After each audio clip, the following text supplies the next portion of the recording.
Industrial growth.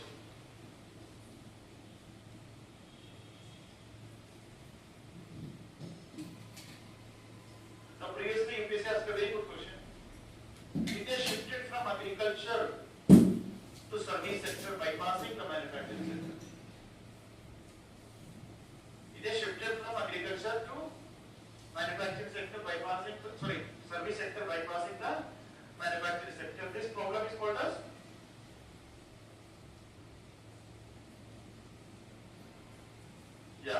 who said that? Jobless growth. India jobless growth. So now what is the scholars are out there with that? So previously our problem was jobless growth. Because service sector employee something, there is a concept employee elasticity we will discuss later. So service sector even is growing fast, it may not generate equal number of jobs. That is jobless growth.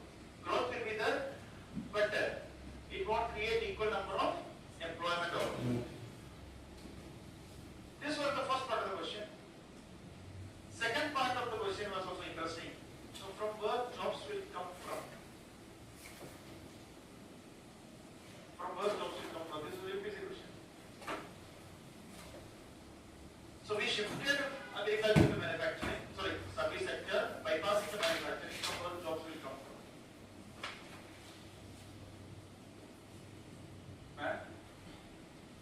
What?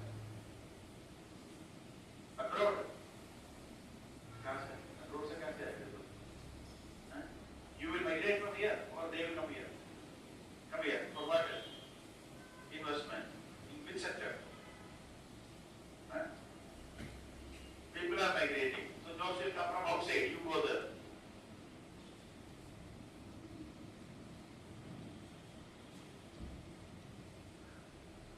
So that was the previous question. I come to that. But gradually you will get a lot of points for these kind of topics. This kind of topics you cannot prepare per one topic. This is basically testing your overall knowledge about Indian economy, job creation, employment. ठीक है ना, समझ गए? There are a lot of areas from jobs will come from. Okay. Now the ठीक है. I think all of you are employed people. You are passing time. You are coming here. Lot of employment opportunities. Government itself don't know these many opportunities. Now the problem. So previously our problem was jobless growth. Now our problem is job loss growth. Job loss growth. What is job loss growth? People are replaced by AI. Artificial intelligence.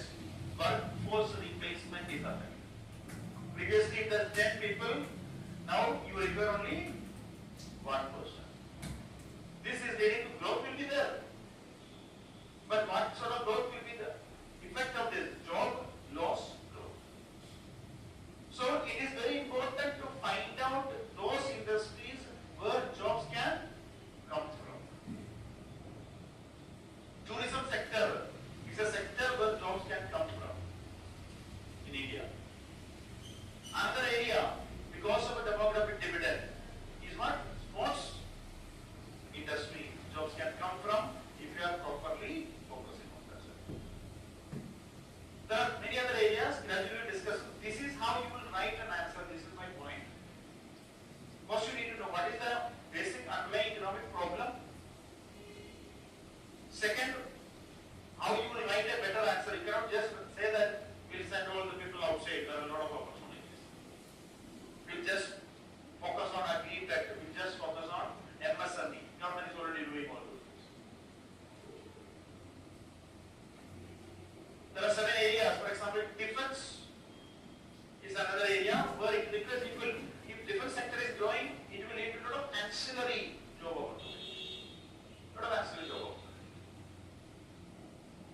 So now after operations into, there is a demand for India's defense sector because it was proved.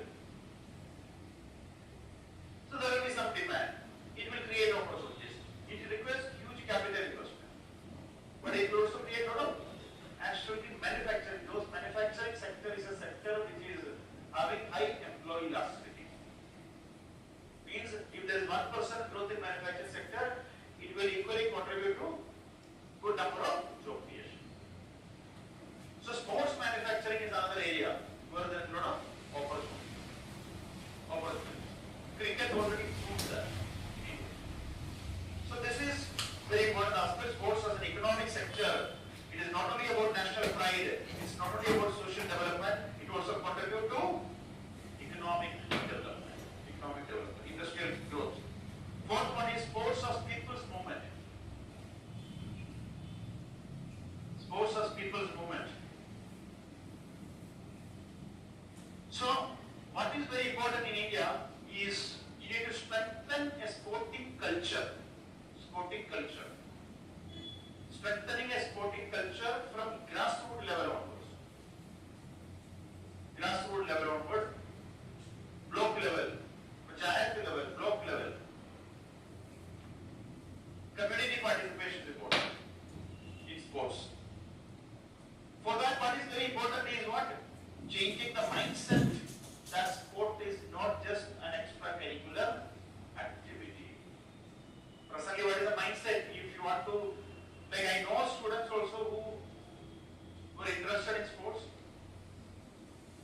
but they don't go for that because their parents said that, especially from middle class family, I know, if you are interested in sports, what parents will say? He is interested in cricket, he is interested in football, so they will discourage you.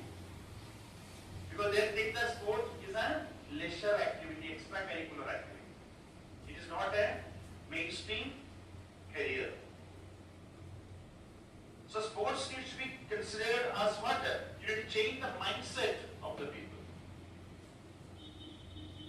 And how you can do that? You can do that through people's movement, that it is an essential part of a healthy lifestyle. It can also be taken as a career pathway.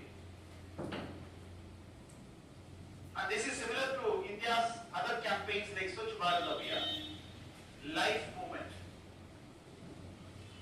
lifestyle for environment.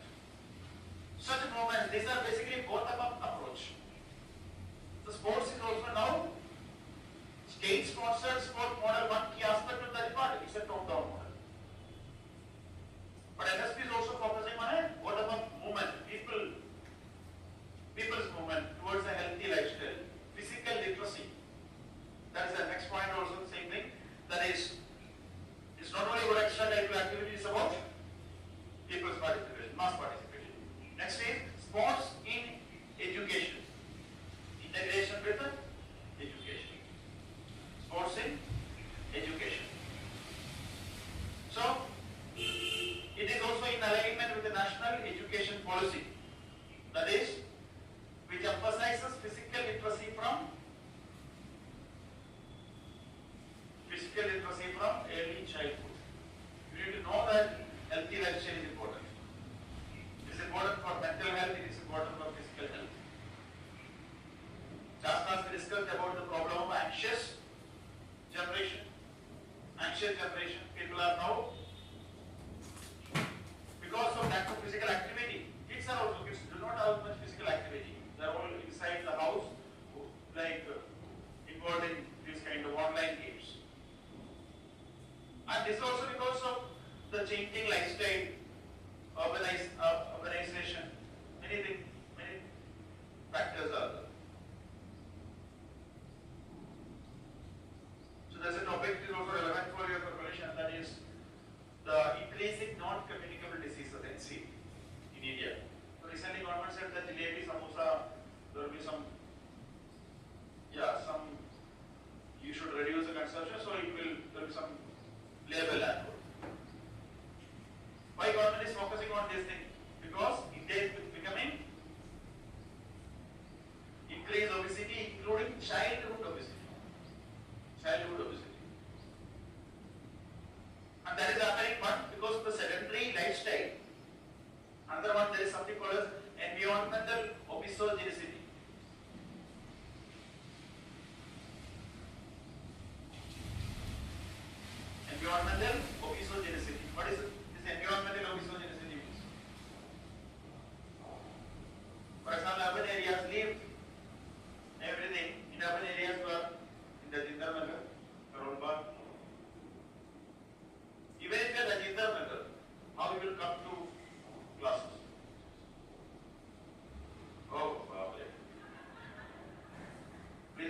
that person.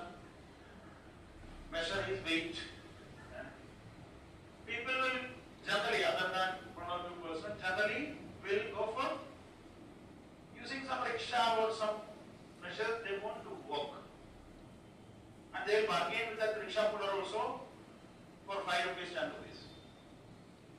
But that is the basic aspect of environmental officer in a city, especially in urban areas, where there is a lot of models which promotes one inactive lifestyle. You don't need to walk. You can just escalator is there. So even if there is a parallelly there is a stair, nobody will prefer staircase. They prefer escalator. And it is written something, okay, one step, this much calorie, this much calorie, this much calorie. You will smile and you will go in an escalator. No.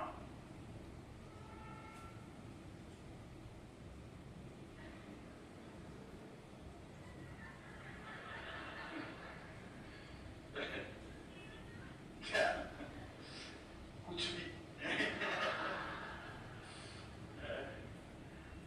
So these are the things. So what you need to remember is 5 pillars. What are the 5 pillars? Excellence. 2, education. Excellence to education. E to plus I or E to plus E. First one is excellence on global stage. Second one is social development, economic development, people's movement, and finally integration with the education.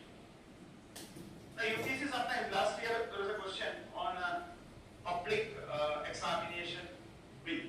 There was a question because it just came before the mains examination. And the question was very direct question, what are the objectives of this particular bill?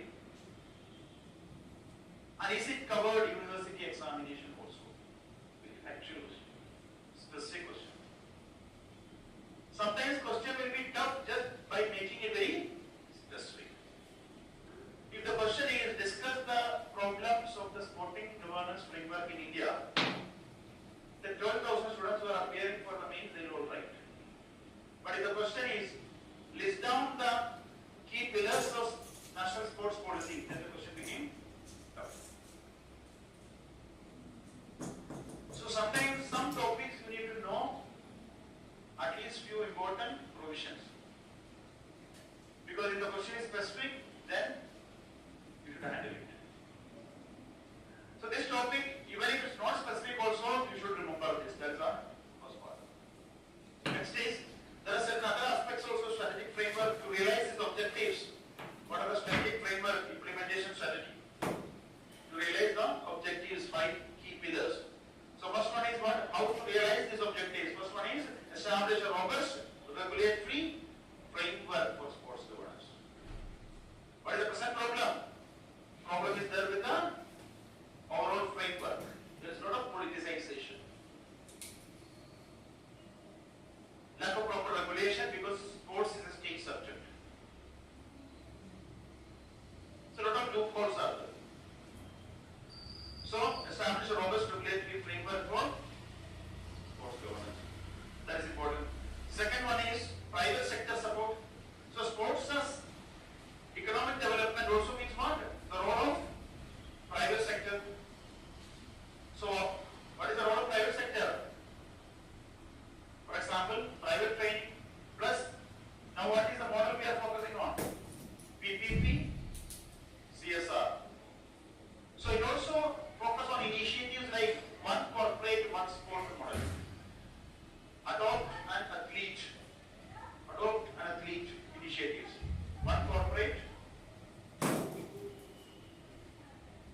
one sport. Another one is adopt and athlete. So these are important sports. How we can implement it? Through private sector funding, support, cooperation. Private sector funding, support, cooperation. Third one is, sports is also data intensive. You need to know the various parameters. It's very important to improve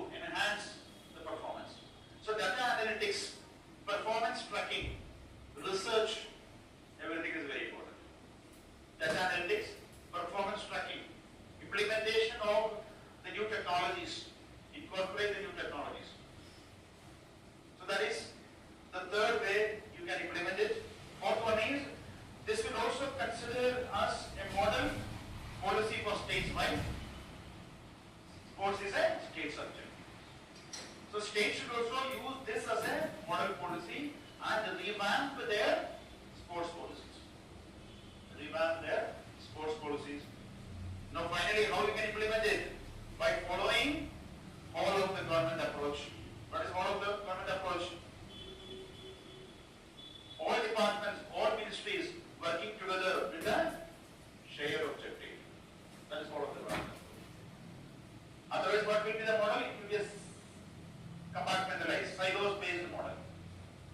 What should be the ideal model? To implement any initiative, it should be all of the government approach. There is a requirement of coordination between, say for example, Ministry of Education, Ministry of Health, Ministry of Skill Development, Ministry of Sports, industries, like that. So that is all of the government approach. So by focusing on these strategies, you can implement this national sports policy. So what are the analysis, the positives and challenges?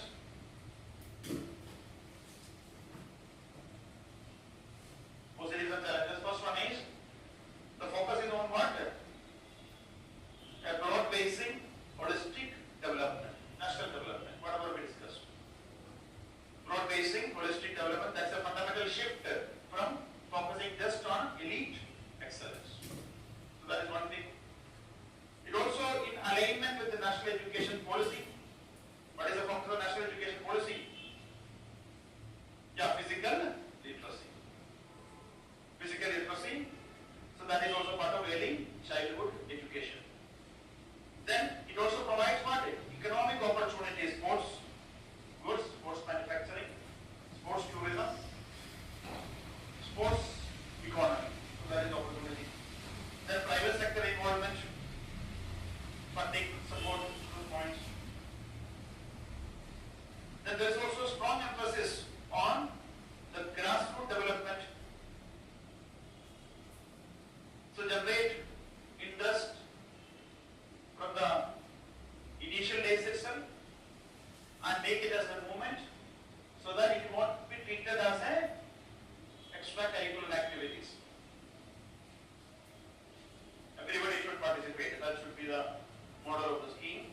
And then also using other methods like tapping the diaspora challenge. That also will strengthen India's sporting overall sport development models. But concerns are raised. Like in any policy, we also need to know the problems of that policy so that we can improve. As a policy maker also, you need to know the problems of any policy so that you can improvise on it. So what are the problems here? Some scholars are of the view that, experts are of the view that there is a difference between aspiration and enforceability. NSP is more about an aspirational policy. It is aspirational. It is not having any enforceable mechanism. It is just guiding principles. So some ambitious ideas. That is the criticism. It does not focus on what? Proper measurable.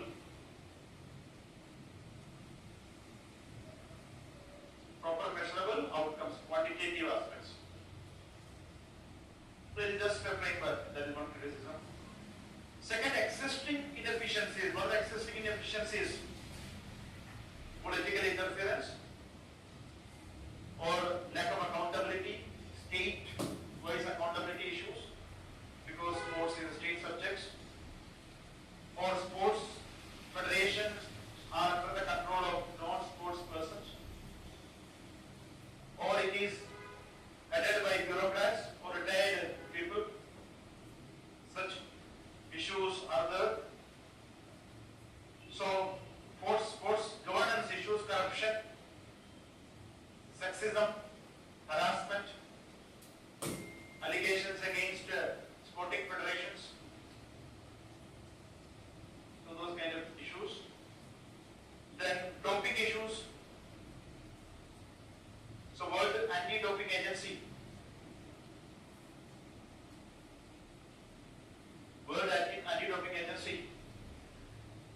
its study said that India's positivity rate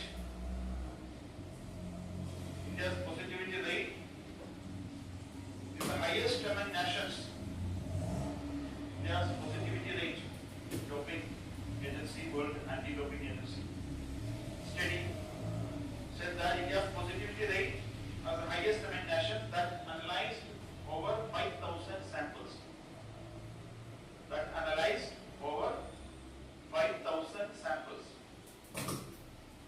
Positivity rate is highest. What does that mean? Our athletes, sports persons are using these prohibited substances more than the sports persons of other countries.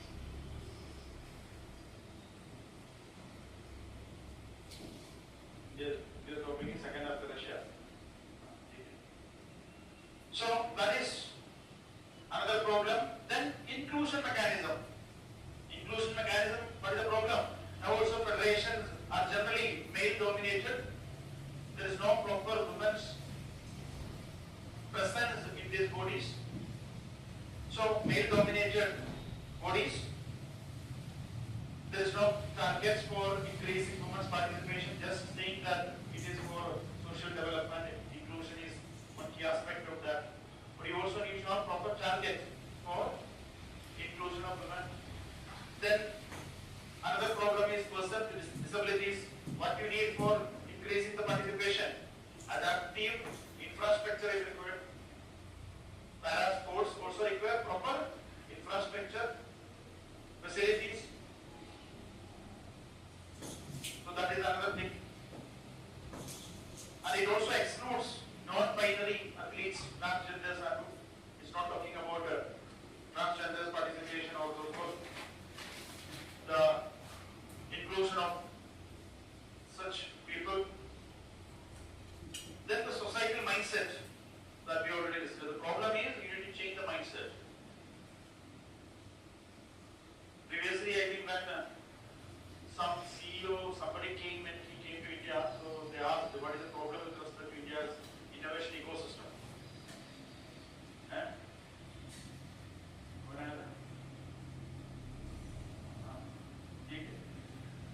He replied famously, he said that India's problem is MBA and Merck. Two M's are the problem of India. MBA and Merck. His focus is only on getting some higher education, job-oriented education, that is basically when he says MBA. Second one is Merck. What is Merck? Mercedes. Buy a good house, car, that's it. No focus on any research, development, innovation, nothing. Parents will also say that if you are studying for 2 years, I'm telling you very clearly, if you are studying for 2 years to BSc, third year parent will say that, your friends are married, there are 5 kids, what you are doing? At least marry. So this pressure will be there, because they will see that the only way for them is get some good job and settle down. So this is the problem. There is a societal mindset. And another thing is that the emerging issue of online games. More and more online games are coming, or other online platforms.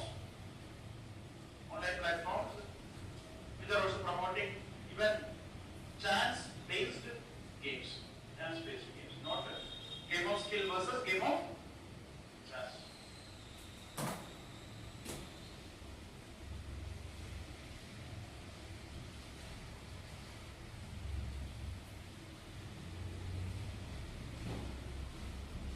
So such platforms also takes people away from. Even if somebody is like genuine interest in cricket, now they are sitting on dream level. And they are dreaming. Supreme Court criticized recently. Supreme Court criticized the practice of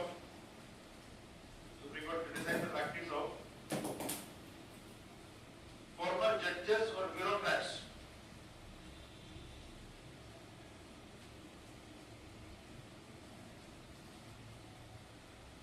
continuing as administrators of various sports federations. Continuing as administrators of various sports federations. The bench said, Supreme Court bench, the bench said, democratic values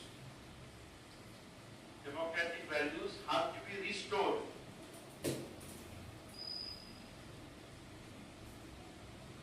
Democratic values have to be restored in sports administration.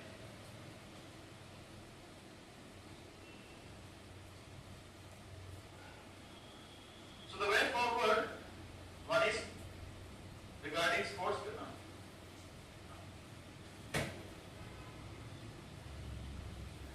See, one is even diasporas, those who are excelling in some areas, you can use their service, that is one thing. Or you can start engaging with the diasporas by conducting various sporting events. And even FIFA and all is, I think, allowing, even if you are from a particular origin, background, then you are allowed to play for that country. FIFA is already allowing such thing.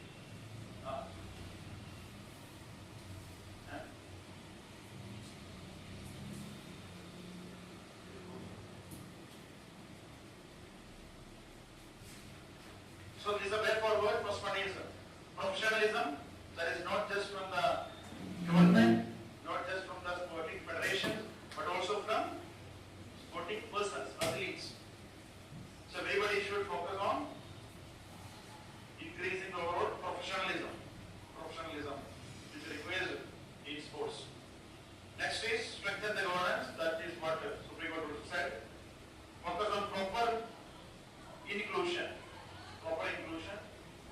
by specific target-based approach and proper inclusion. An overall comprehensive athlete support system. That means there should be infrastructure, training, coaching, that is holistic support. Everything should be the focus area. Infrastructure, training, support, everything.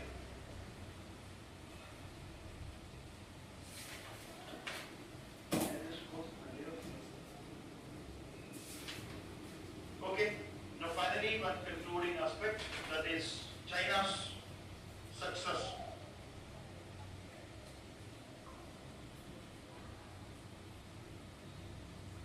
Chinese model, China's success is based on something called as 5-word principle.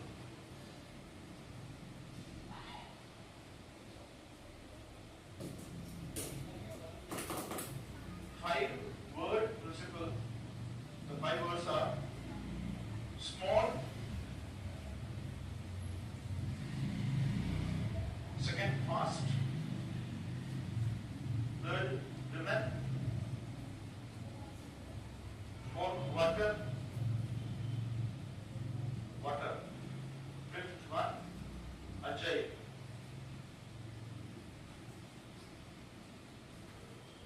So this is the principle introduced in China, and China focused it. Means China implemented this principle. Small is what? Small refers to small balls, badminton, table tennis. So they started focusing on that game, and China is now the world leaders in table tennis, badminton, and all. That is small. So that is some category. Similarly, like light weights, weightlifting and everything, that is another area. So that is the small one. Second fast, that is speed-based sports, athletics and what? Fast. Third one is women, female athletes. That's focusing on female athletes, gymnastics and things like that. Next is water, diving, aquatic, swimming, water-based sports. Fifth one is agility. Agility is also like shooting, gymnastics, these things. So now you can see that China's Olympic medals comes from these things. Table tennis, diving, maximum is coming from gymnastics, then badminton, shooting, weightlifting. So China started focusing on this 5-word principle from like 1980s onwards, and China implemented it. What was China's model? State-sponsored sports.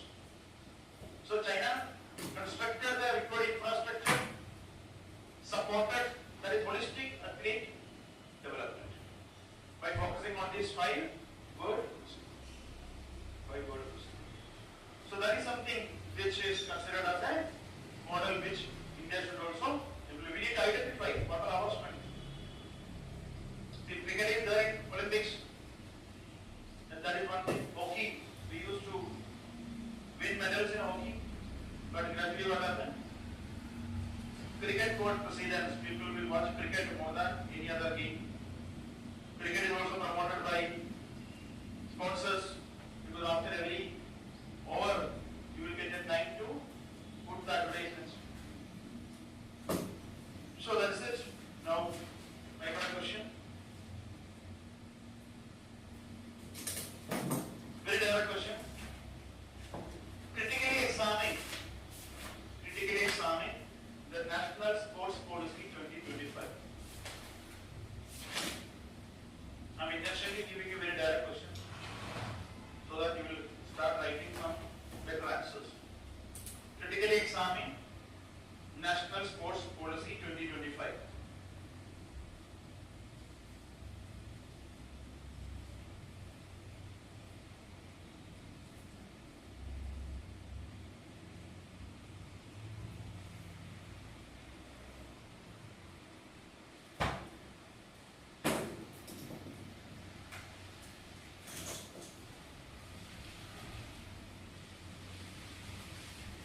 many of you completed the answer? Very good. Very happy. Things are improving. Okay. So, first is QI. Now this is a very direct question. You will tell me the QI and answer framework. I will just listen. Nothing I will do. Okay. Very direct question. What is the QI? Question interpretation. What is the demand of the question? National Sports Policy 2025. Its positives and negative challenges. That is the demand of the question. Now, second is answer framework. First, how will start? We'll start with the context. Fine. Then you will start directly with one of the key questions. Key features, key pillars. But I'm keeping it as third point, Then positives and challenges. Then way forward. I will use that as a way forward with a conclusion. So, you can start with the context. What is that? Center recently released the new National Sports Policy 2025 bracket Khelo Bharat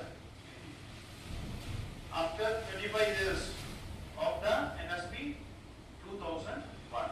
Means you are clearly stating why this is very significant. Next is what?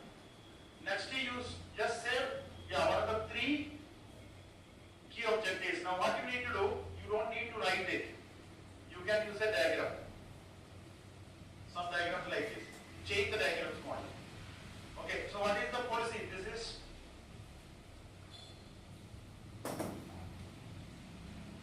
what is this? NSP 2025.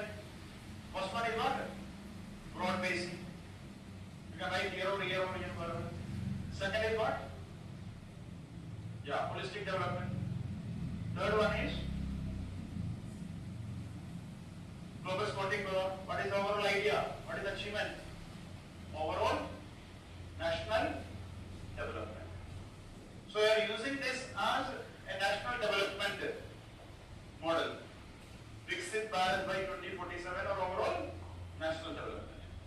So you don't need to write that, you can just use a diagram and represent it. Then you just write the key pillars. What are the key pillars? Just mention that. What are the key pillars? 5 key pillars. E plus I or E. Excellence to education. Through social development, economic development and people's movement. You can write that. Here also you need to reduce it. Means this is a 10 mark. Very short question. I don't want you to write your first page with this much only. No. I want you to write half page this. Then start with the positives. Positives. So you write the positives. You write the challenges. In this format also you can write table format. That is recommended. Now here one thing you need to add. What is that? The present issue. Present sporting aspect. What is the present sporting model? India already improving in the sports. For example, in Asian Games, we talked, put it in a box, and also our budget also increased. This itself is a good signal for our sports development, model sport policies. So you are saying that this is also supported by the existing initiatives, attempts by the government. There you are in data also, there you know some Asian Games performance, something you are already having. So you put that.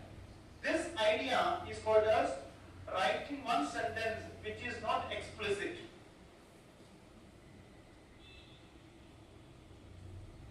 Now this positive is related to this. Critically examine the NSP is the question. So here you need to mention the positives and negatives of the NSP. Getting it? So NSP negative, you write what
example, table tennis.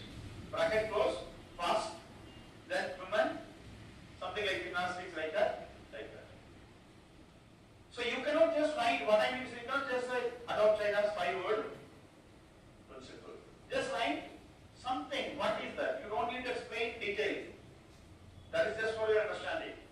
But concluding, you just mention what is the idea and you say that you can use to emulate such models to make it a proper national development initiative or Viksit Bharat initiative. Paragraph. Here, this will be the 3 core objectives we discussed: broad basing, holistic development, global sporting powerhouse.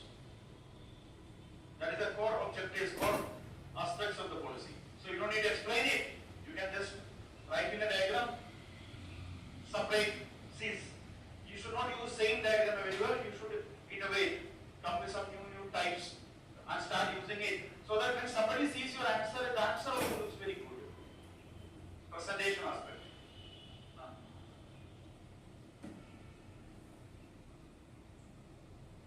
Then you make the bar chart and say that there is an increase in it. Avoid it. Make it more visible. If you already know a graph or diagram, use that, because it will be more visible.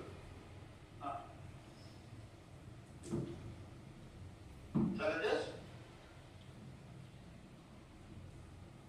पढ़ोगे लिखोगे? हिंदी में लिखोगे? English में? Then you will have to translate that into English also. With the Chinese model. Emulate the Chinese model like 5-word principles and strengthen the sporting.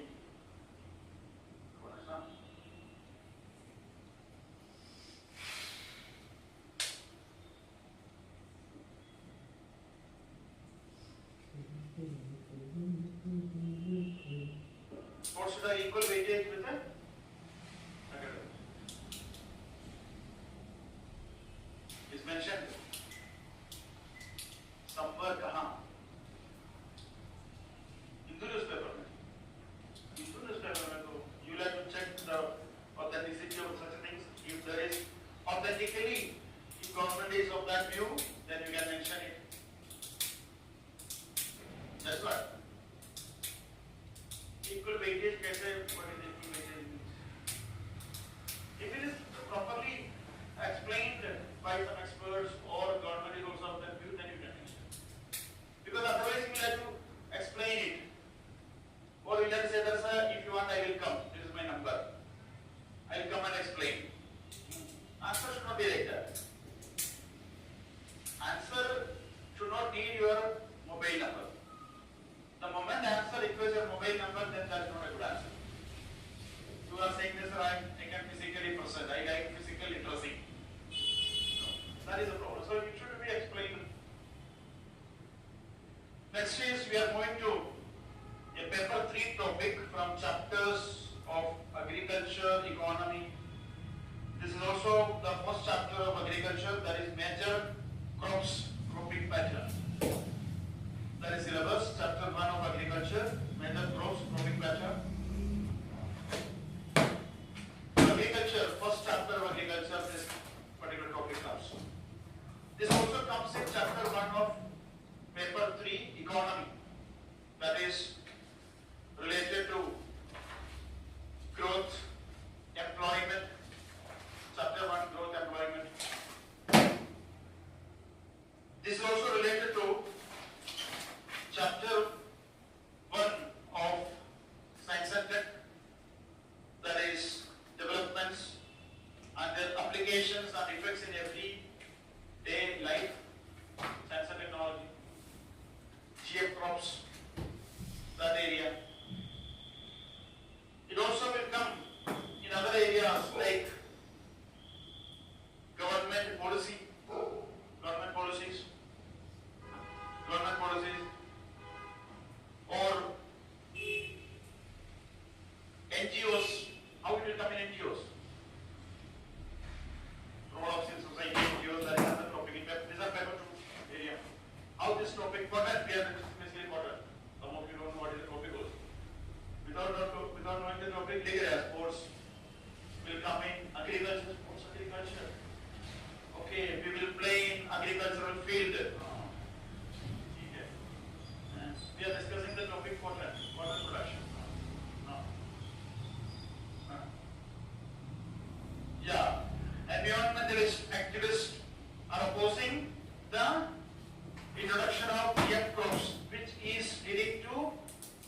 So that is another something like that you said. So that is also related to this topic is also related to that. So let us discuss the various aspects.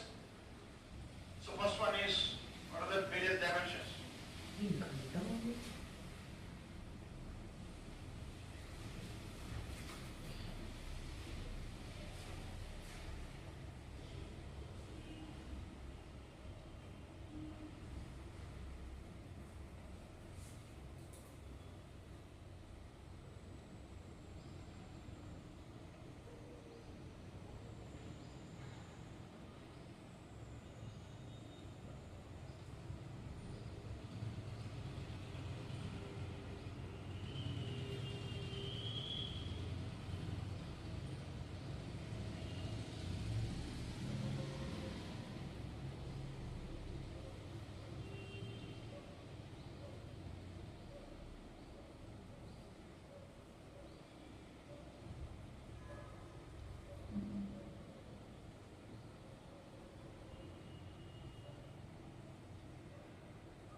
Okay, so cotton production, news, the context of this topic. Economy paper 3 needs data reports while writing the answer. What are the challenges? Present challenges and the overall persistent issues with respect to the cotton production in the country. Economic significance of cotton. What is the significance of cotton? Cotton play a very significant role in the past. Now also cotton is having some significance. Government initiatives, suggestions, and way forward with some best practices. These are the key aspects. So first is the context is very significant aspect. We became a net importer of cotton. We are now a net importer. What is net importer means? Yeah. We are now importing more than what we are exporting. So there is a import of cotton is required for our own requirements. So that is a very significant development because India traditionally is considered the earliest cotton producing countries. India is the earliest cotton producing countries in the world, and I hope you know something called as the principle of comparative advantage. What is that? Yes, Joe, whoever studied S, tell me that. What is that? Principle of comparative advantage, huh?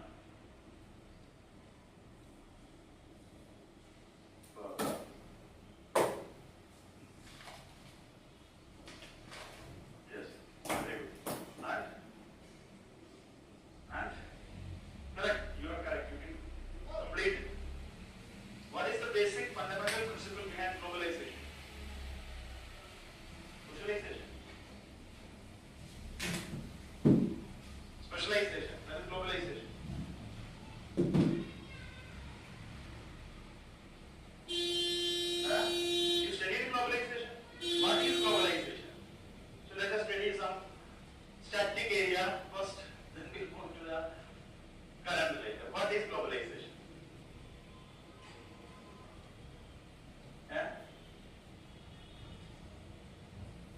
Movement of goods, services. So what is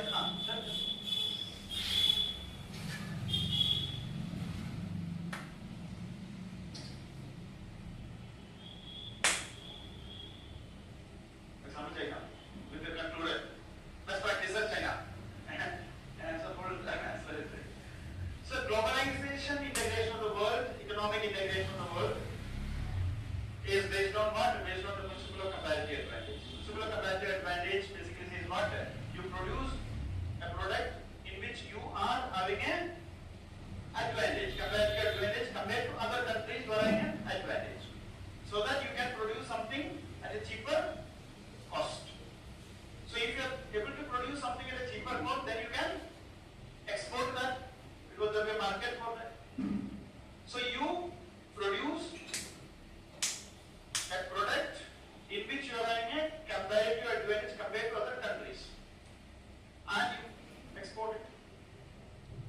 And you import something where you don't have a comparative advantage. This is basically the idea. Principle of comparative advantage. Ricardo's concept. Now, so cotton is an area where India is having a natural advantage. Not just a comparative advantage, we are having natural advantage. What is the natural advantage? So what is that? We are having resources. We are having a weather suited for the cultivation of cotton. Thereby, we are having what? The natural resource. Cotton. Cotton as a raw material we are having. Second, what is required in comparative advantage? You also need to produce at cheap cost.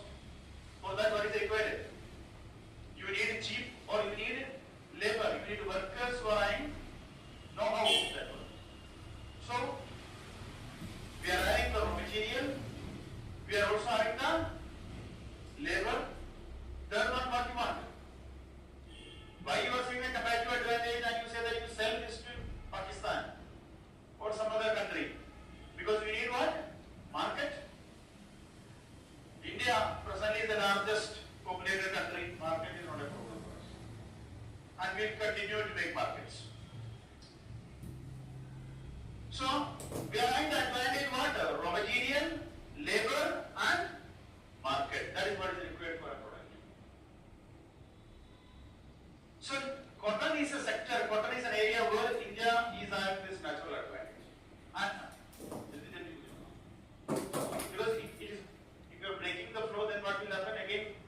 See, I also want to tell you very clearly, I want to move it more fast.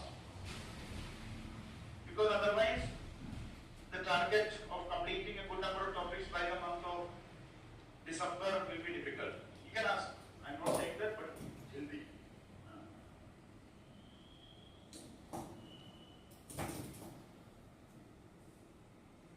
True. That is not the actual reason we are having that historical know-how. We traditionally used it.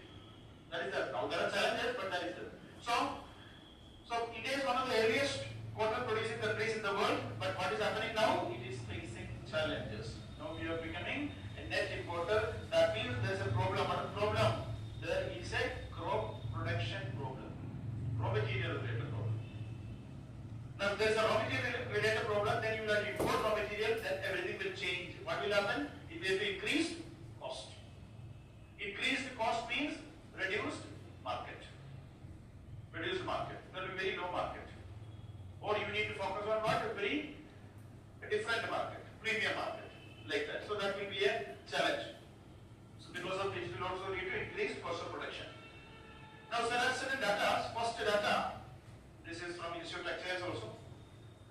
Cotton's generally, okay, it's not like 50, 60 like that. Cotton sector supports 60 lakh farmers. It supports 60 lakh farmers. Second, it's supplying raw materials. Third one, significant contribution to the livelihood of directly and indirectly 10 crore people. Significant contribution to the livelihood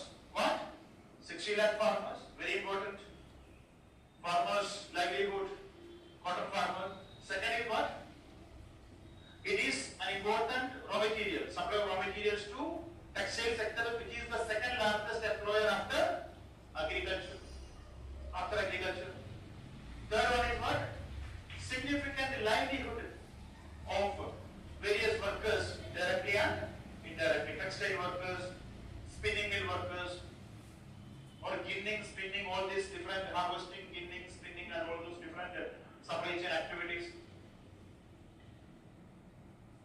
So this is the significance of cotton. This is the key aspect of cotton. Next one is production related aspect, data. Production. So cotton is primarily a kharif crop. That means it is typically sown during the monsoon period, onset of monsoon, and it will be harvested by the end of October, November. So that's a kharif crop. It also requires moderate temperature and rainfall. Moderate temperature and rainfall, that is around 20 to 28 degree temperature, and also around 50 to 100 centimeter rainfall. And it also needs some soil conditions. For example, water retention capacity of soil is important. That is why it is grown more in black soil. In Indian case, Deccan Plateau is significant for cotton production because of the presence of black soil. But from here itself you can generate an inference. What is the inference you can generate from here?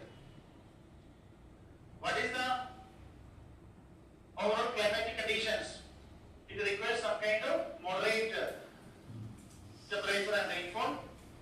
Another key aspect is that it is growing season spread across the kharif. That means 150 to 180 days growing season is there. From this, what is the inference you can make out? If you know this much data, what is the inference you can make out?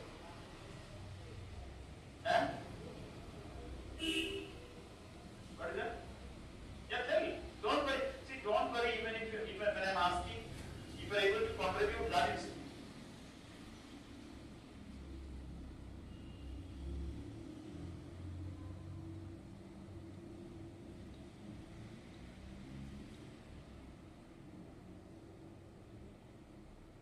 So please, climate change will have an impact on this cotton production. Very easy for us. Second, a long period, 150 to 180 days, means it will also be easily susceptible to various infections, pests attack because of this long season. So from here itself you know that cotton growing requires what? A suitable climate. So if climate change is there, then it will have impact. It also means that there will be pest attack, you need pesticide, you need herbicide, or you need new varieties which are pest resistant or tolerant or having resistance towards these things. This also means what? Your input cost is increasing. So with this data, you can correlate that with the some of the problems of cotton. Next one is another key aspect of cotton. That is, cotton is classified based on staple length.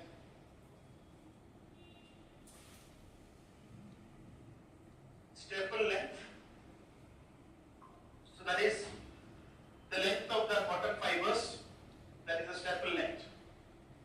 Now what is the problem?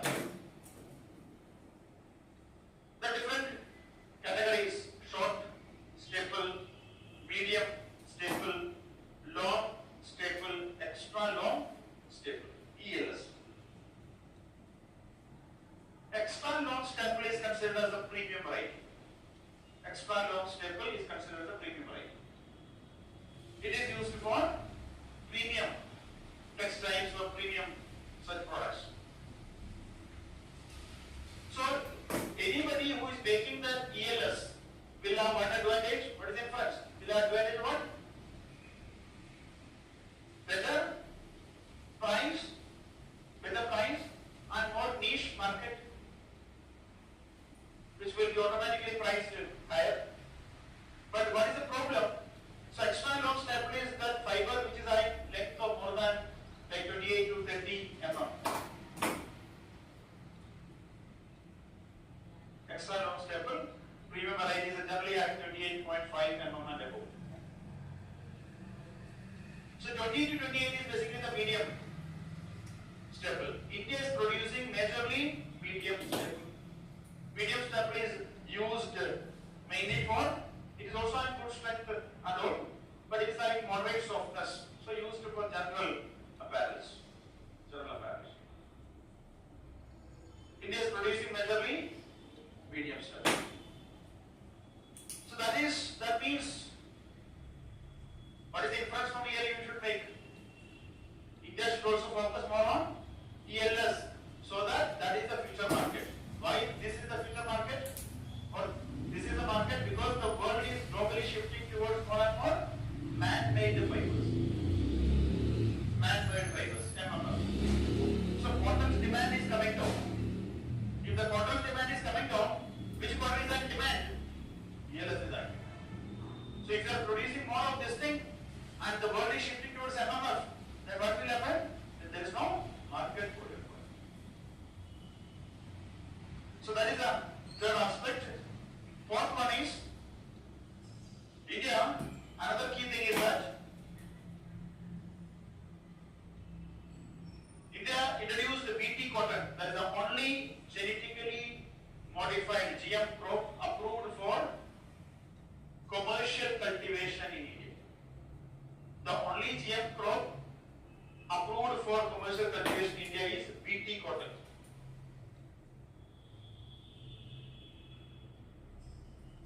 So India introduced BT cotton in around 2001-2. India introduced BT cotton. Its final approval was I think in 2002.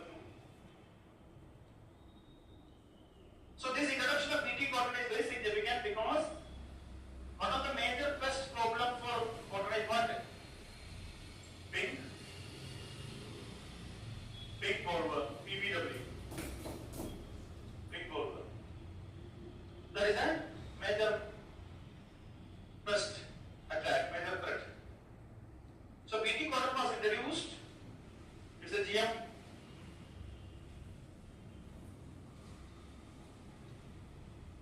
crop, and obviously it will be by GM companies. So for example, companies like Monsanto. Now Monsanto is, what is the name of Monsanto? Monsanto is acquired by Bayer.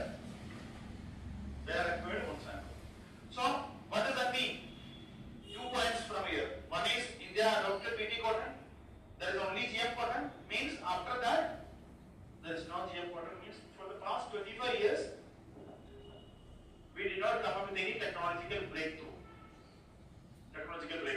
The major breakthrough was BT cotton. It means what is inference? It means there is a technological fatigue, lack of technology adoption. Other countries are going for technology adoption, but India is falling behind. Other countries will produce better cotton, better yield, better productivity, and they will capture the market. Second, this particular BT cotton, so farmer need to buy the seeds every year from an MNC or from a seed company. That means the cost of input will be higher.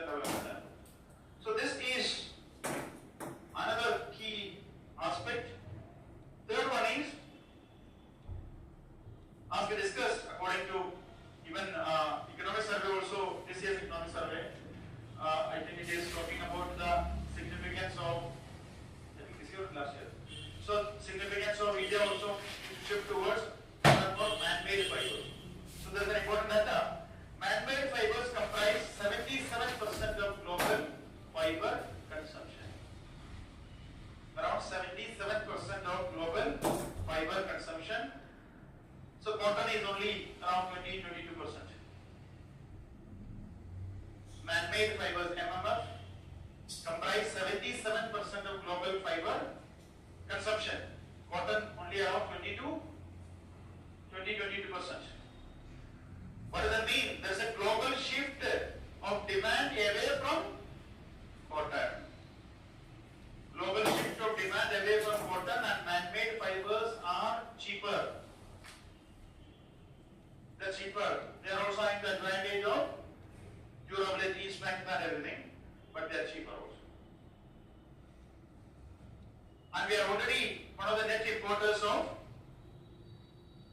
cotton plus man-made fiber like polyester yarn also we are importing. Means whatever natural advantage, that is cotton, but the demand for cotton is coming down. Second, our key aspect is the labor industry, that is textile industry. If you want to shift to man-made, you need to import raw material. Automatically it will be costly. So we are already becoming net importer of polyester yarn in 2023. And primarily we are importing from China. What is the problem with that? Trade deficit will increase. Trade imbalance will be there. So this is another problem, natural fibers versus man-made fibers. Next is another key aspect, the cotton cultivation. India is at the largest area under cotton cultivation globally. 40% of global cotton production. Area under cotton production. India is like one of the largest area under cotton production with around 40% of the world area under cotton cultivation. So, what is the inference? We are in a large area of cotton cultivation, but what is our yield? Our yield is only, now it's around 460 kg per hectare. 460 kg per hectare. So large area, yield is only 460. The global average is around 770. China, it is anything between 1800 to 1900 kg per hectare. Around 1764 to 1945. That is the Chinese yield per hectare. China's productivity is around 1800 to 1900 kg per hectare. India is around, this is global. India is only 460, means large area but less productivity. There is a huge yield gap. Huge yield gap. Good or bad? Bad. So you should focus on market. I'll discuss in some other topic. Government is already coming out with -5 plus 10 strategy. Have you heard of this strategy? What is that?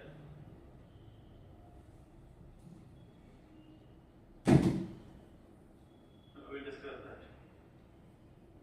Some people will used to come and meet and they say that, sir, I'm reading 2 newspapers. I'm planning to read 1 more newspaper. What's your opinion? Then I used to ask, how many hours you are reading? Sir, 45 minutes it will take. I'll read 3 newspapers. See, preparation, what is very important is that you need to be true to yourself. Previously what used to happen, people, UPSC used to publish only the roll numbers. So people used to fake. They'll say that now that is happening after result also. 2 people will say that I cleared. Last year it happened, 2023 it happened. This year I think there was so much controversy. Last year it happened, 2 numbers, like 4, total 4 people, like 2 ranks. There was 2 more, yeah, no, I think same name, claimants were there, they said that this is my rank. So previously it used to happen, like UPSC used to publish only the rank list of people who say that I cleared. Because there is a hierarchy in Rajitanagar.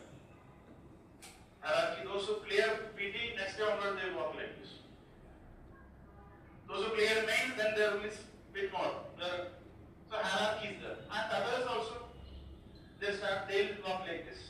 And they respect to means interview, do interview.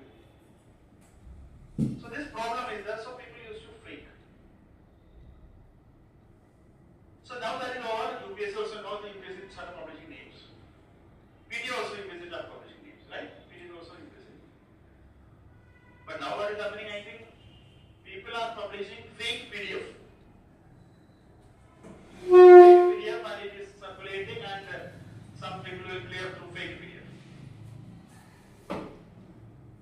My point is that, see, be true to yourself. In preparation, and always utilize your time for the most productive things, from where you are getting the maximum use value.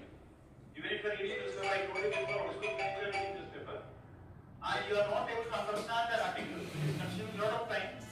Best idea is move to next. Don't waste your time. And in your case, anyway, the topic will be discussed. If it is a tough topic or easy topic, if it is relevant for UPSC, it will be discussed. So you save your time and be true to yourself. Don't say that I just read, for newspaper. That is very interesting.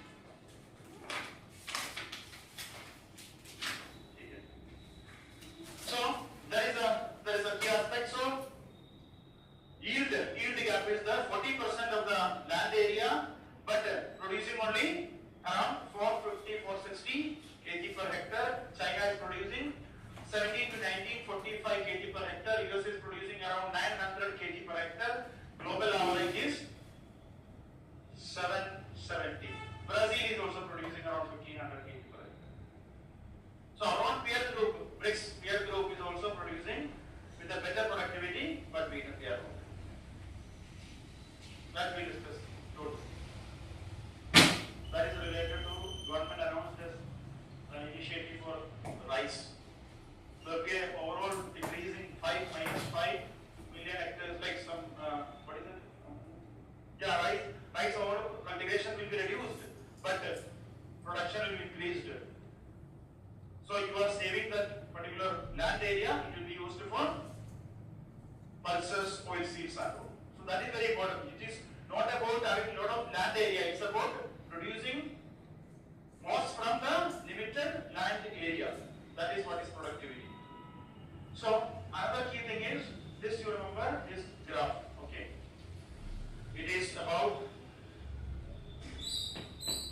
the production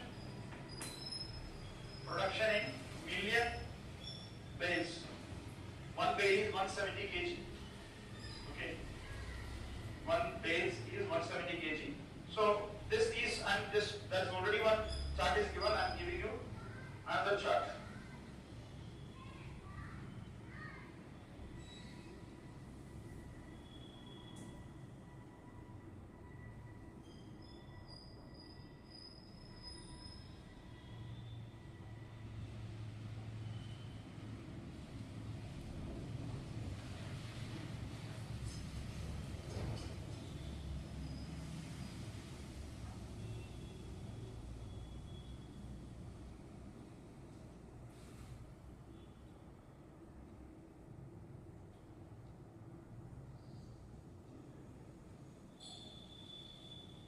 This is the cotton production graph.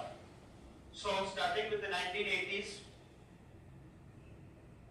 the production was around 8 million bales. So around 8 million bales was the production in 1980s. So up to 2002, the production was like that. There is a gradual increase. It cannot be exactly like this, there will be ups and downs. Gradual increase, and it was around 15 million bales in the 2000s. This was 2002. What is the significance of 2002? Introduction of BT cotton. The production surged like it. And according to Ashok Gulati, the production surged almost 193%.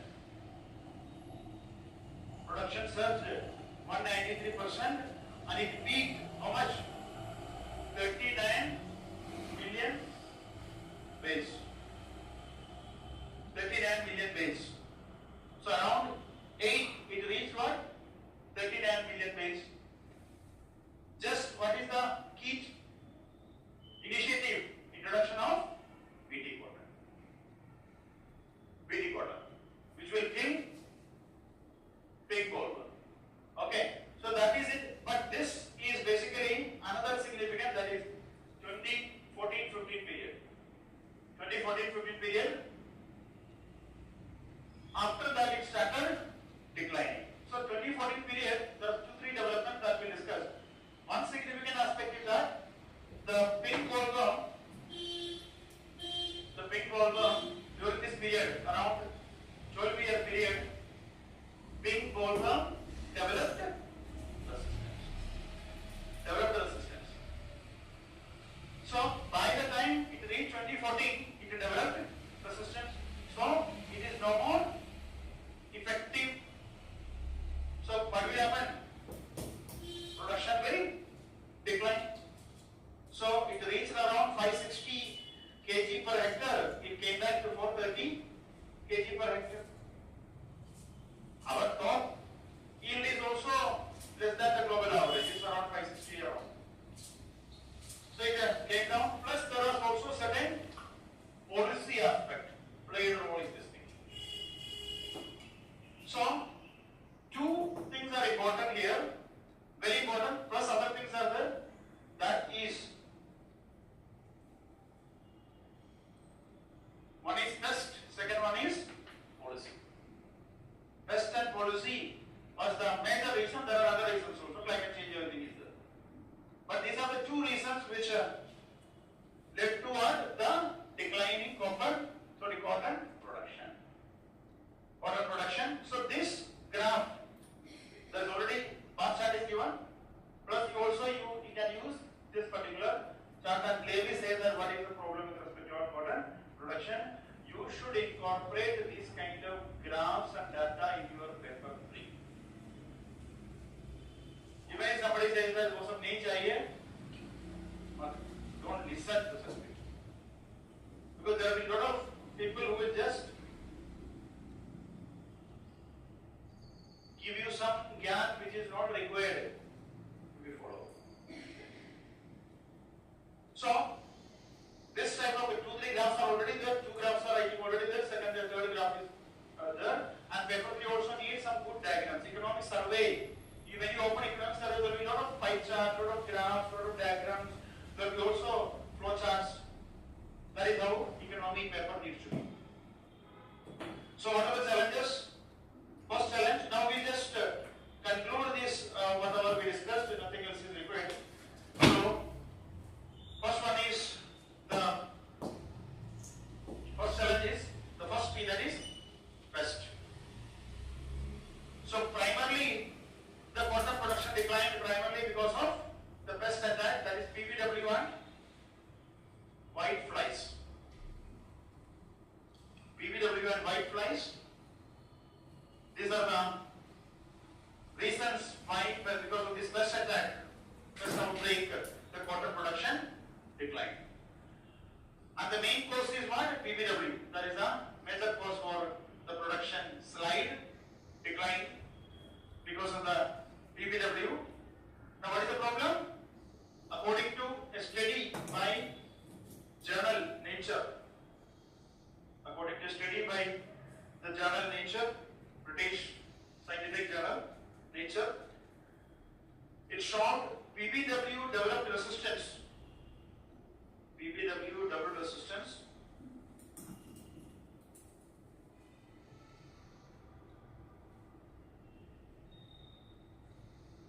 by 2014. So BT cotton was introduced.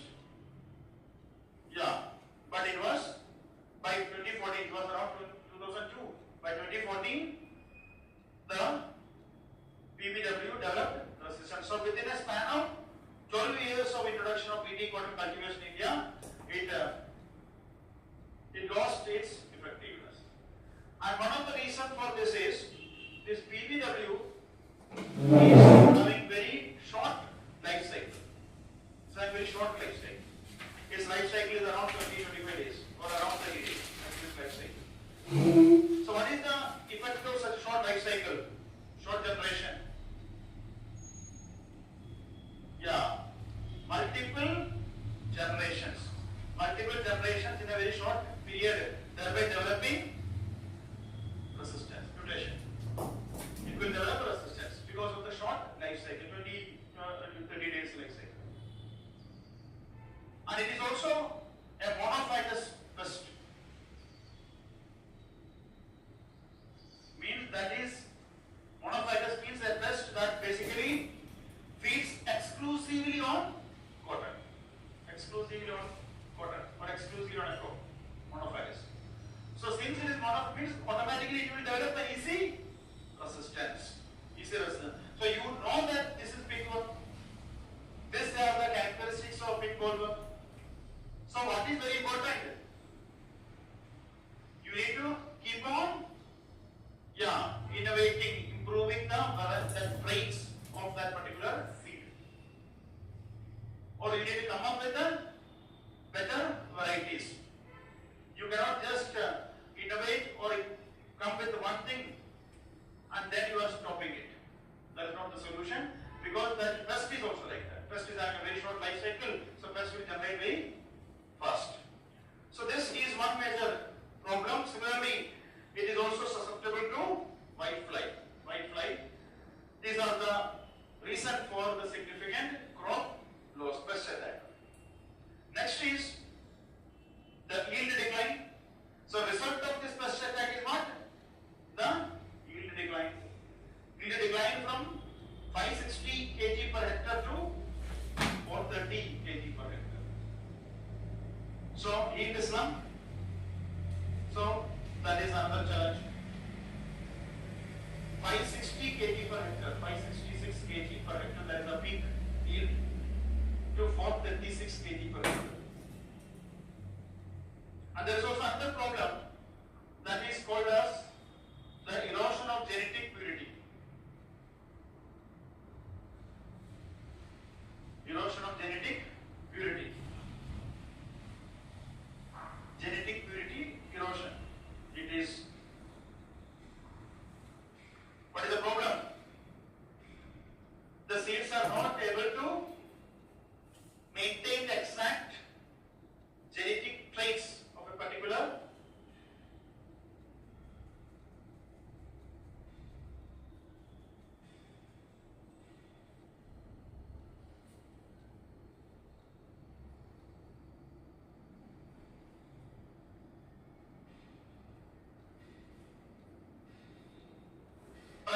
what is the problem?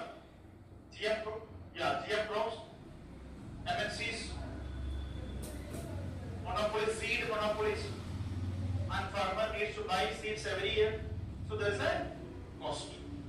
There is a cost. That is why government tried to come up with some regulations in order to reduce the burden on farmers. So input cost is increasing, the seed plus. Now what is the problem? There is a frequent issue of what? Increasing pest attack, increasing weed attack. The pest and weed attack is increasing, that means what? Your cost of pesticide, your cost of herbicide, everything will increase. So that is again increasing. So input cost is increasing. Fertilizers and all those things. Next problem is what? Market volatility. So cotton farmers also face the effects from fluctuating global cotton prices. Fluctuating global cotton prices. So what is the problem? Problem is also because of the overall demand for cotton is reducing, man-made fiber is demand is increasing. Plus subsidy by other countries, China and Western countries. They are giving huge subsidy. So their product, the cotton from these countries will be cheaper. So the textile manufacturers, they will buy the cheap cotton. So this also affects. Next problem with respect to market is also because of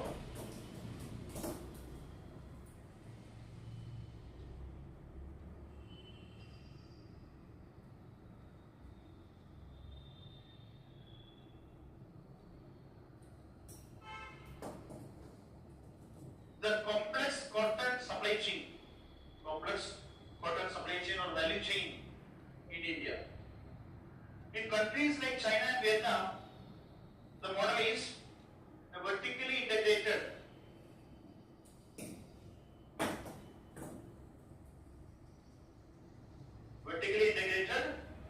fiber to fashion, vertically integrated fiber to fashion. But India's model is what? A fragmented value chain. What is fiber to fashion? F2F model. What is fiber? Means this. Yeah, there is a cotton, textile and textile industry linkage. Cotton and textile industry linkage, integrated approach.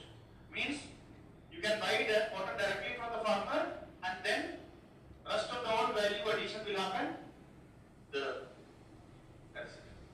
Means ginning, grading, cleaning, quality, everything, spinning, then yarn to like particular apparel, textiles and apparel, like that. That is the vertical integration. Everything happens in the same place. But what is our problem? Highlighted by economic survey also. What is our problem? It is fragmented. Cotton production happens in central India.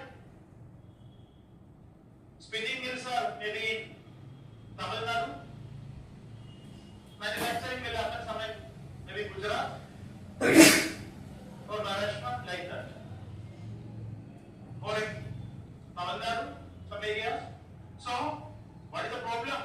Problem is overall this supply chain movement. And the supply chain movement is also affected by what? By the logistic cost and logistic efficiency. Logistic cost and logistic efficiency. And what is our problem? High logistic cost, transportation cost, logistic cost, and efficiency issues. For example, most of the goods are transported through road. We'll discuss another topic that is also important. Horticulture. Horticulture is a perishable good. What is the problem? Same problem, logistic. What is very important in perishable goods is that you need to cold storage, or basically you need to take the products as early as to the market. But majority is transported through road. So you will send an apple, and what you will receive? You will receive a truck. Because the apple is not useful by the time it reaches. So such problems are there. So that is the problem here. It's a fragmented supply chain, and it's also fragmented because there is multiple small players. Textile industry in other countries are what? Large industries, large manufacturing units.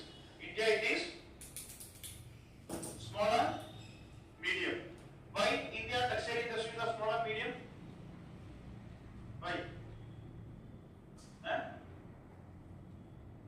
Complex labor laws. Complex labor laws. That is the reason. Regulatory cholesterol, economic service. Regulatory cholesterol, because it is not freely flowing. So small and medium firms are there. In other countries, Vietnam, Bangladesh, China, it is large manufacturing units. What is the problem here? The reason is the regulations, complex policies, labor laws and all. But what is the effect of this? Economies of scale. So these countries are getting the advantage of economies of scale, thereby their product is becoming cheaper. And our product, because it is from a small unit, it will be costly. Second, what is another key aspect different between these two? They will adopt mechanization. Here, it is not capital intensive, so they may not adopt mechanization. Thereby again, impacting the overall productivity. So that is another issue.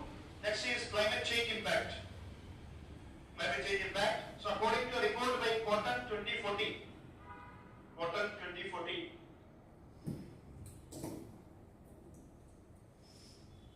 this also you can use it that also. That I may forgot to tell you. Cotton 2040 report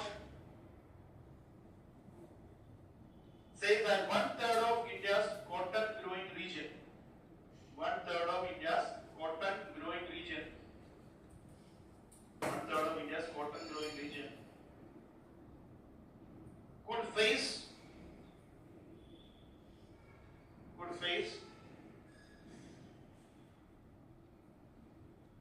extreme weather events. To face the risk from extreme weather events by 2040. By 2040. That is Cotton 2040. So Cotton 2040 report basically suggests that 1/3 of India's cotton growing region may face the risk from extreme weather events, that is because of the climate change. This will lead to what? Reduced production. Plus it will also have an effect on what? Labor productivity. Labor productivity. Increase heat stress means what? Reduced labor productivity. Increased heat stress, reduced labor productivity. So that is another challenge. Next is competition from artificial fibers. We discussed that. Man-made fibers, 77%. Okay. Then regulatory policy issue. Policy issue. So policy issue is what? The prohibition of next generation seed research and development. Prohibition or lack of promotion for the next generation seeds. Next generation seeds. Means government is not pushing research and development. Similarly, another challenge is policy intervention. One is no policy support or a policy stagnation. Second one is a policy intervention. What is the policy intervention? That is, for example, there is something called cotton seed price control order. That is 2015 I discussed. Cotton seed price control order 2015. Cotton seed price control order 2015. It reduced the BT cotton seed royalties. It reduced the royalties for the companies, seed companies or MNCs. It reduced the royalties.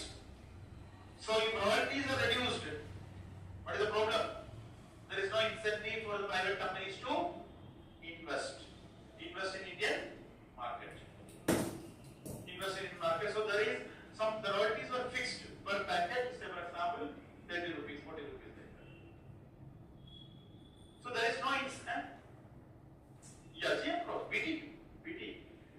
See, more than 90% of cotton is BT. That's it. Okay.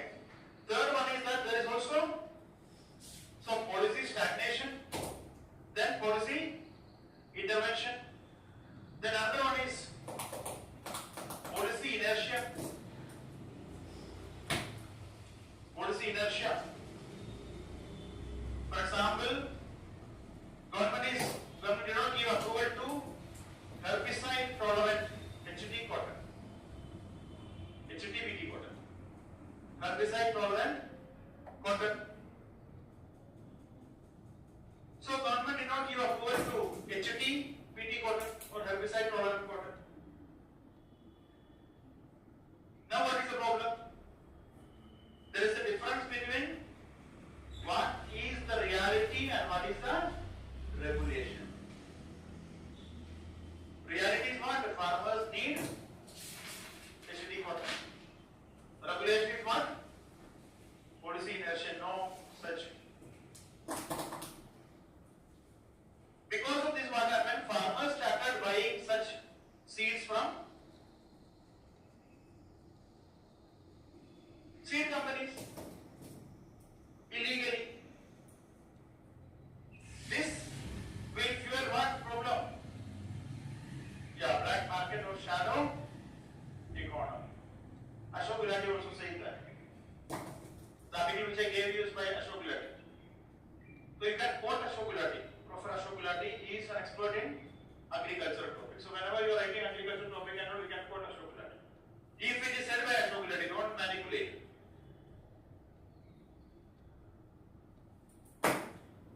Long back, so I was discussing some topic on freedom of speech and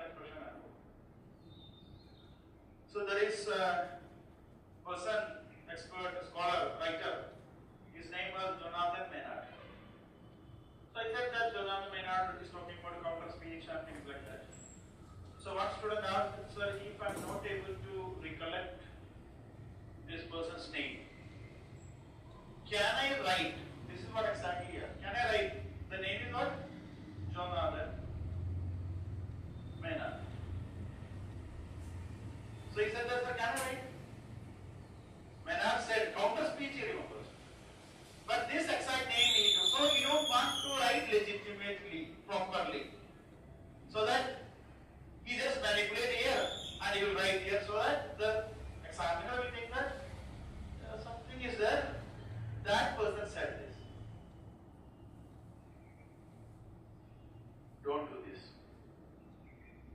Don't try to, you can tweak it.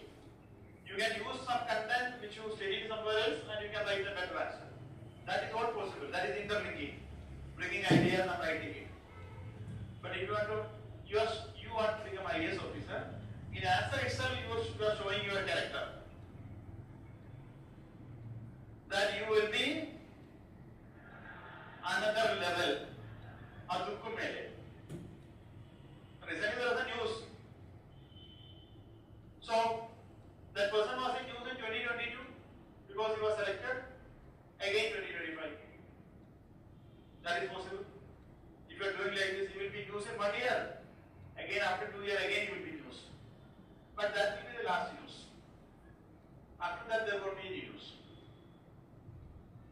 So don't do such things. If you are able to recollect this is something said by Professor Ashok Gulati, then you got and right. Otherwise, you just use expert's opinion. Expert say that is fine. Okay. So this is another thing. It will also lead to shadow economy. So these are the policy issues, and there is also another one is other policy issues. Only the tariff issue. Tariff issue is what? For example, India imposed import duty on raw cotton. Import duty on raw cotton. So if you are imposing import duty on raw cotton, what is the effect of that? What is your intention when you are imposing import duty? Yeah, protect the domestic industry. Very positive intention. But what will happen? The price of the domestic cotton will also increase because because you will equate your price with the calculating the import duty. That is what is import parity price. Import parity price IPP. So just because the policy what happened, the price of the cotton increased. Same thing with respect to MSP. The moment MSP is declared, then that will be the benchmark price of that particular crop. You can ask the question. The past is government policies like MSP is the reason for food inflation. Example. So that's a question. Because one of the reasons for the food inflation is what? MSP. Because every year government is increasing the MSP. Food price also will. So this is the same situation where by imposing the import duty, the domestic cotton prices also increase. So if the input cost is increasing, what is the effect? Output will be costly. Output cost is increasing, that means competitiveness is coming down. So second, another tariff issue is that US is pushing India to reduce tariff. US is pushing India to reduce tariff, especially in these agricultural goods like cotton and wool. So this is a challenge because it will have an impact on India's farmers. So these are the things. Finally, some economic significance of cotton. What is the economic significance? Its contribution to textile sector and the 5F model promoted by the government, 5F formula, that is farm,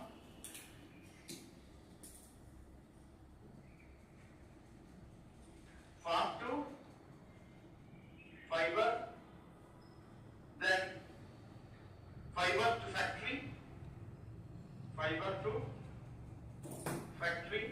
factory to fashion, fashion to foreign.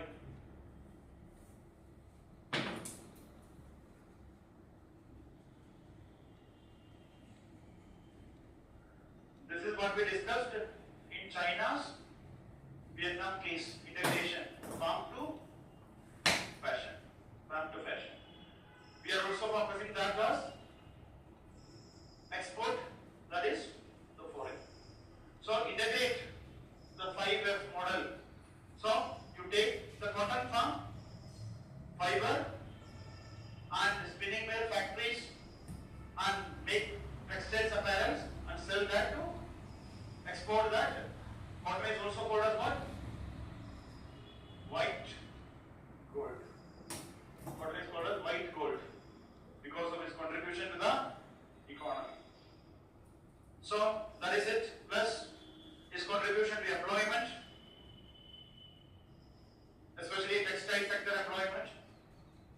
Directly and indirectly is contributing around 10 crore employment.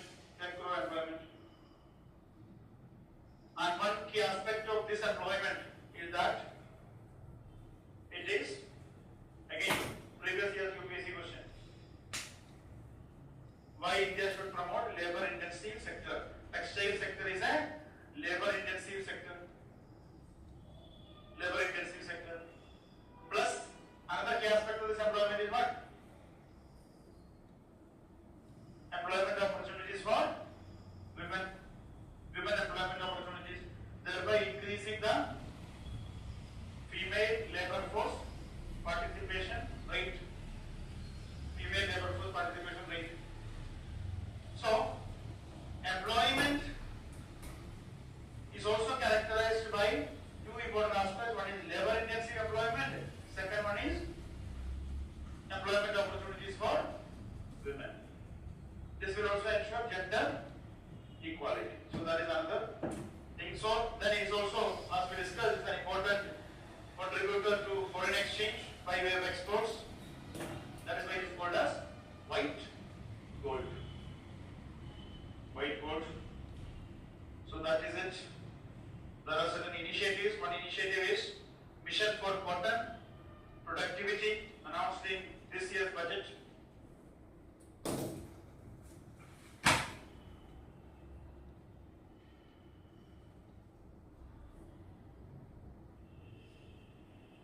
Mission for Cotton Productivity. So this mission is announced in this year's budget, and it is to provide technology support. Technology support. Excuse me. Please don't use mobile phones in the class. If you are having that problem that you cannot look at your mobile phone, please don't do that in the class at least. It's a very bad habit, not only with respect to your preparation, but also with respect to the decorum of the class. You are spoiling the class and your neighbors are sitting beside you. So this is the first aspect, that is technology support to farmers, and also promote extra long staple cotton, and also market promotion, market initiatives. So there is already another initiative, so integrate with the market initiatives like Kasturi cotton, that is India's premium cotton will be branded as Kasturi cotton globally.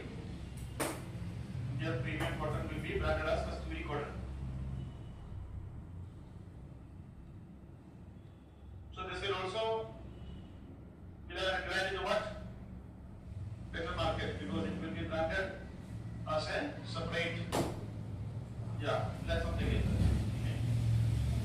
Then here also already got this like government is providing MSP for cotton, minimum support price.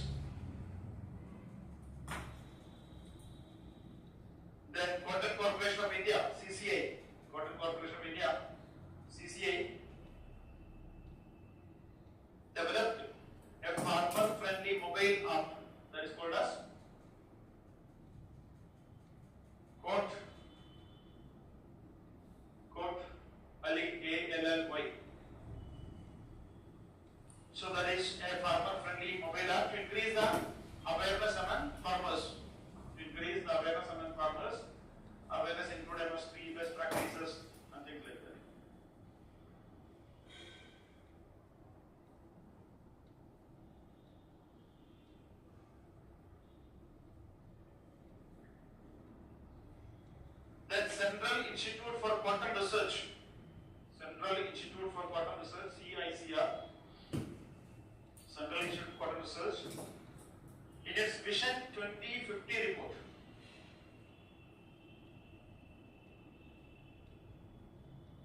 In its Vision 2050 report, suggested increased funding.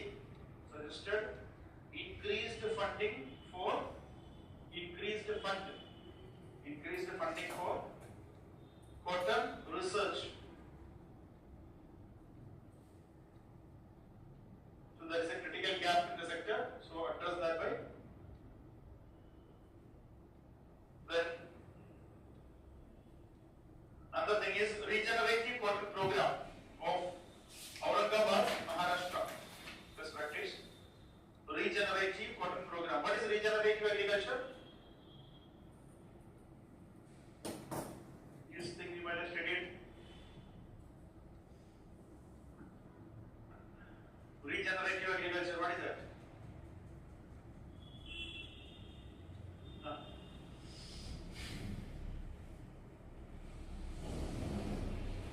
It is natural farming. Regenerative farming is, the idea is basically about natural farming. You might have studied about zero budget natural farming and all. That is the idea. So, like such initiatives. One such initiative is regenerative quantum program in Aurangabad, Maharashtra.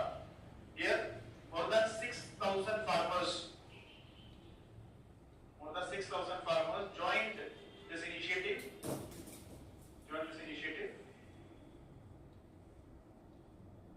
Which has shown positive impact.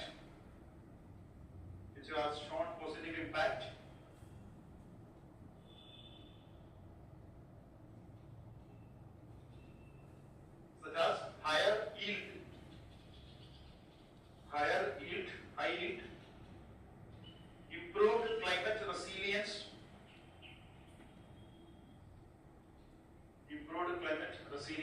and reduced fertilizer use.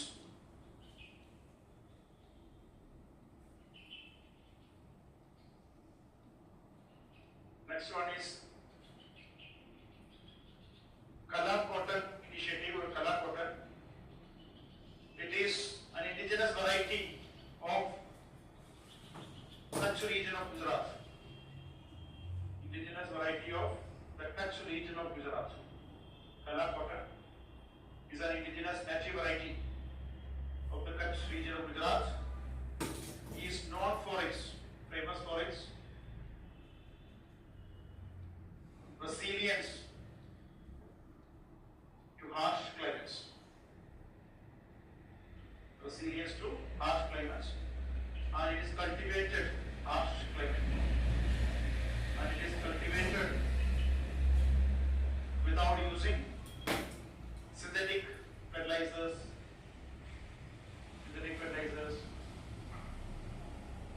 pesticides, or even it does not require large water also. It is less irrigation. So this is basically what a sustainable agricultural model. So we are already having such native, genetically pure varieties. That is. Then China is something you can write. China's advantage, the first one is what? Mechanization, advanced mechanization. Then precision farming.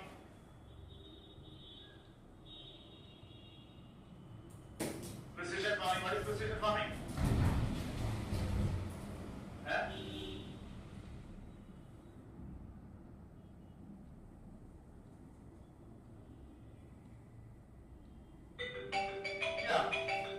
Basically micro irrigation, fertigation, these are all precision farming. Okay. So precision farming, like soil management, all those. Third one is advanced research and development, breeding programs. Research and development or breeding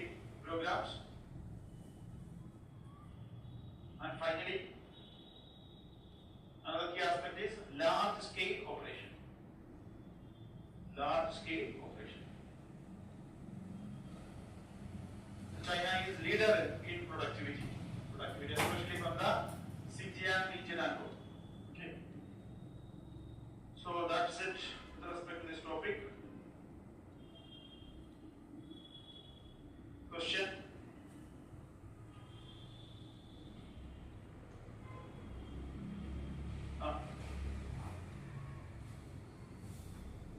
No, it is average. Average will be 460, but the lowest is 436.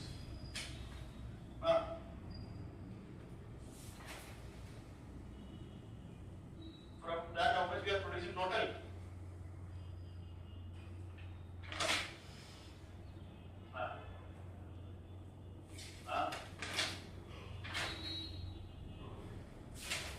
That we have to check. This one is actually more than. We are not going to become cotton cultivators. The idea is clear this exam. Okay. Okay. See, don't think that the idea is regenerating cotton program. How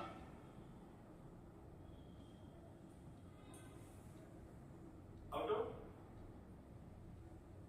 So that is variety. There is something called Shankar 6 variety, and also that depends on better quality seeds and. So Egyptian cotton, these are famous for ELS models. So you need to have better variety. Okay. Any other important questions? Textiles, apparels. Question: India has witnessed a decline in cotton production. India has witnessed a decline in cotton production since 2013-14. Discuss the underlying factors.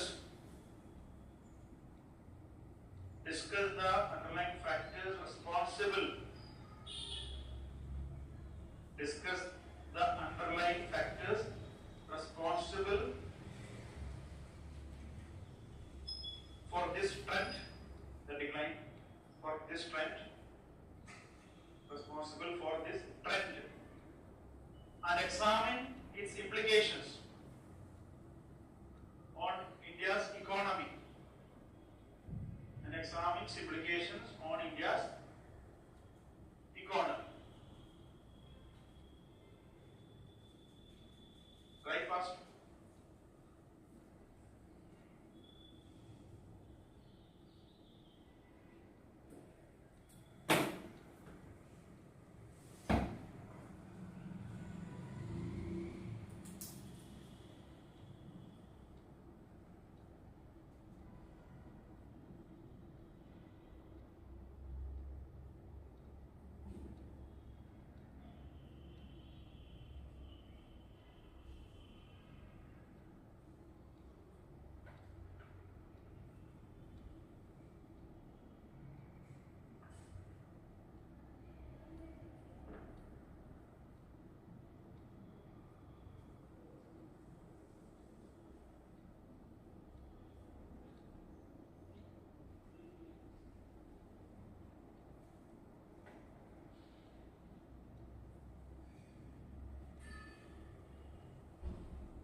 So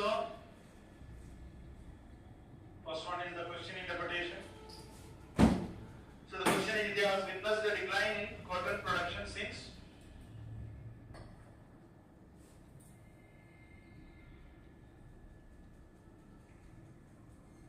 first one is a statement. Statement is establishing the situation that is India there is a decline in cotton production. Next part, discuss the factors responsible. Third one is its implications to India's economy. India's economy. So there are one statement and two parts to the question. Okay. What is answer framework? How will you start?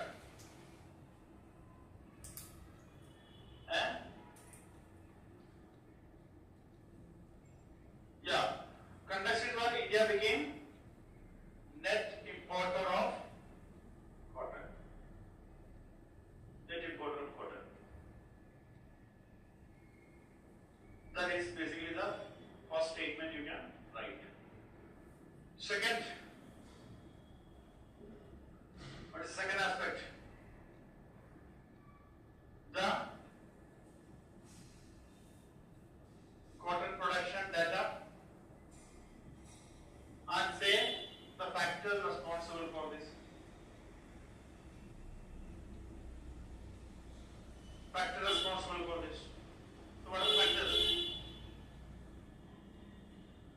Yeah, pest and policy, climate change and other issues. Okay.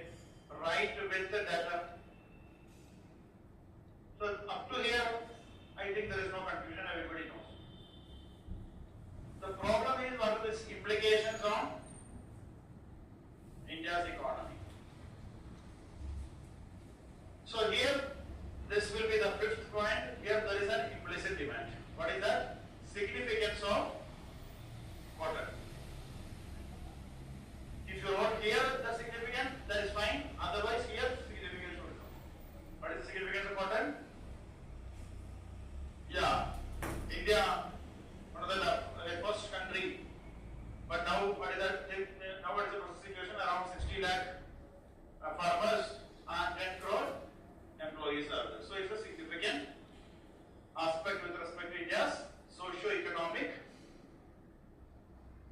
landscape. Now you are analyzing its implication. Now this is paper 3. The language should be economic language. It's agriculture topic. It's economic topic. So what are the implications? First one is trade imbalance. Okay, trade deficit or trade imbalance issue. Because now it became a net importer. Okay. So that is first one. Second one is issues related to the textile sector, textile industry. Textile industry. What is the problem? Yeah, raw material becoming costly. So there is here one more thing I want to tell you. Okay, this is answer framework itself. Okay. So diagram is needed. Data and diagram. UDs are important. Okay. So diagram should come. If you have one scope for diagram is here. What is the scope? The cotton production decline. That is the question. This will lead to raw material cost increases. What will be the problem? Yeah, cost of product increases, output increases, reduce the competitors in the market. Reduce the competitors in the market. And this diagram is kind of, you can use it in our, you can tweak it and you can use it in other agriculture or related topics. Okay. So cotton production decreases, raw material cost increases, output cost increases, output of product textiles, apparels. So here you can use instead of output, textiles and apparel, T&A, output, or the cost of textiles and apparel increases, thereby reduce the competitiveness in the market, not just global market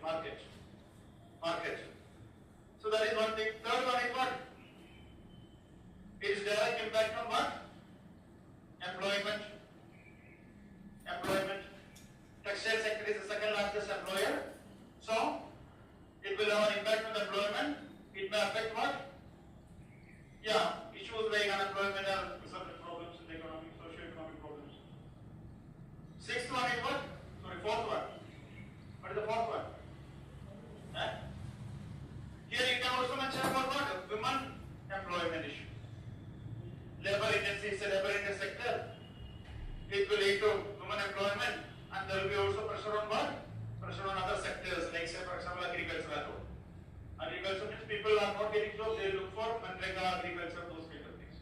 So government will have to give further support for this. Fourth one is what? Rural economy. Rural economy. What is the key aspect of rural economy? Again, if you are not using this diagram, you can use another diagram, yield decline. Yield decline or production decline. Now what is the result of this? Farmers, now what we will use? A different term, farmers income declines. Farmers income declines, what will be the effect? Yeah, farmer purchasing power or private consumption. Now economy. So instead of that, what is the better word? Private consumption falls. Private consumption falls or purchasing power reduces. Now what is the effect of this? Yeah, you can also link it here. Demand falls. Automatically what is the thing? Or generally what is the effect? Rural economic stagnation. Or it will lead to an underdeveloped economy or underdevelopment eventually. Or rural economic stagnation. Rural economic stagnation means what? What is the effect of this? Further, farmers' income decline. This is leading to what issue actually? Poverty and inequality issues. Poverty and inequality issues. This is also an impact on the economy. So, you don't need to mention here demand and all, you can directly mention this. Rural economic stagnation. Further fuel what? Lower farmer or lower income. So that is employment itself, there itself there will be pressure for Manrega kind of things, burden on government. That is what I said, government will have to find a solution for this. So that also means what? Governments, expenditure will increase, it will have an impact on economy. Government will have spent on these kind of measures, will have an impact on spending on other productive sectors, education, health, or productive sectors. So, when you are writing implications, this you will write, but this is based on your understanding. You know the textile industry, employment, foreign exchange, white gold.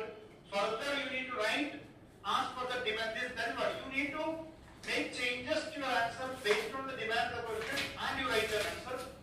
This was what the content you know. I did not discuss anything new. The only thing is I applied it. So here what is basically, here what is the problem? Here is the application of that problem. The result of that problem. So these are the result of that problem. Now you say, since you wrote the significance of content, now what you need to write? Next part, suggestions. Suggestion is what? For example, ask Water Corporation of India 2050 vision. There should be further research support, funding support. That is a suggestion. Second is what? Policy support and adopt models simulated by which one? Regenerative Cotton Program, Kala Cotton Initiative, or even global examples like China's model.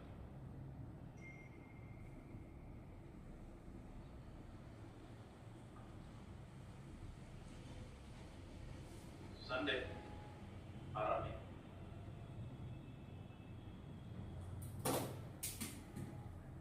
So implication is also equally important because that is second part of the question. It is. That will be uploaded. That solution will be uploaded on your portal. I think it will be uploaded today. By night it will be uploaded. Okay. And your 1 second. Sir, take a minute. Take a minute. See, the idea is that okay, there will be some 4 or 5 articles are given to you. Sometimes you will think that okay, I should study more on this thing. Don't worry. You read an article and try to write an answer based on whatever you know. Even if it is not a complete answer. because it is not even, it is basically for self-evaluation. So don't spend too much time, okay? You are sitting on that article, the topic, and then you are researching on it, then you are spending 5 articles, you study, read that 5 articles, get some 5 points, then you are already did your classes, foundation classes and also you will be knowing some more things. With that you write an answer. Then you read the